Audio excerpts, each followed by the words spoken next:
Hello everyone.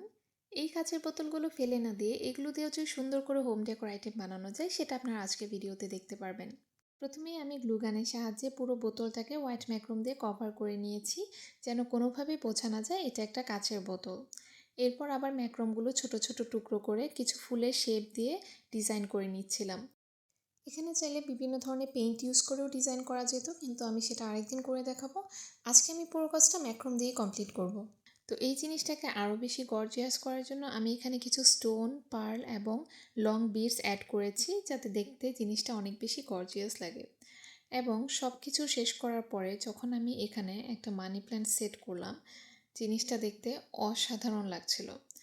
আপনারাই দেখে বলুন কেমন হয়েছে আমার আজকের হোম ডেকোর আইটেমটা। ফেলে দেওয়া জিনিস দিয়েও অনেক সুন্দর করে ঘর সাজানো সম্ভব। যদি আমার ভিডিও আপনাদের ভালো লাগে তাহলে অবশ্যই চ্যানেলটি সাবস্ক্রাইব করে দিবেন। ধন্যবাদ সবাইকে।